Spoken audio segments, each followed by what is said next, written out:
নমস্কার বন্ধুরা, গ্রাম বাংলার রান্নাঘরে সবাইকে স্বাগত। আজকে আপনাদের সাথে নতুন আরেকটা ভিডিও নিয়ে চলে এসেছি। আজকে আপনাদের খুব জনপ্রিয় একটি রান্না শেয়ার করব, চিংড়ির মালাইকারি। আমরা বেশ মাঝারি সাইজের গলদা চিংড়ি নিয়েছি। এবার গলদা চিংড়িগুলোকে ভালো করে ছাড়িয়ে নেব। এর ওপরের আঁশটা ছাড়িয়ে এইভাবে করে কেটে নেব। কাঁচি দিয়ে ভালো করে পাখনাগুলো কেটে নেব। এরমভাবে চিংড়ি মাছগুলো ছাড়িয়ে নেব। চিংড়ি মাছ সবারই খুব প্রিয়, কম বেশি সবাই বেশিরভাগ চিংড়ি মাছটা খুবই পছন্দ করে। তার জন্য রেসিপিটি দেখার জন্য সম্পূর্ণ ভিডিওটি দেখার অনুরোধ রইল। মাছটা এরমভাবে সবগুলো মাছগুলো বেছে নেব। মাছটা আমরা মাঝারি সাইজের মাছটা নিয়েছি। মাছ বাছা হয়ে যাচ্ছে, মাছ ভালো করে বেছে নেব। স্কিপ না করে তাহলে সম্পূর্ণ ভিডিওটি দেখবেন। তাহলে ভিডিওটি বলা শুরু করা যাক। প্রথমে এইভাবে চিংড়ি মাছগুলোকে ছাড়িয়ে নেব।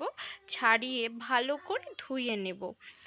আমাদের সবগুলো চিংড়ি মাছ ছাড়ানো হয়ে গেছে। এদিকে চিংড়ি মাছগুলো ভালো করে ধুয়ে নিয়েছি। এইবার রান্না করার জন্য চিংড়ি মাছে প্রথমে নুন হলুদ ভালো করে মাখিয়ে নেব। চিংড়ি মাছে নুন হলুদ মাখানো হয়ে গেলে এবার কড়াইটা বসিয়ে দিয়েছি। কড়াইয়ে সর্ষের তেল দিয়ে দেব।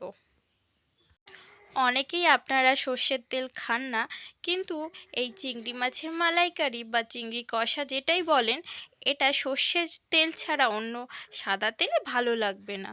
তাই এবার মাছটা তেলে দিয়ে বেশ ভালো লাল লাল করে ভেজে নেব।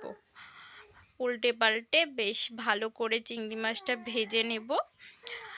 আর চিংড়ি মাছের মালাইকারিতে সাধারণত নারকেল দুধ ব্যবহার করা হয়, কিন্তু এর মধ্যে আমি দই, দুধ বা কোনো কিছুই ব্যবহার করব না। এটা একটু বেশ ঝাল ঝাল করেই করব।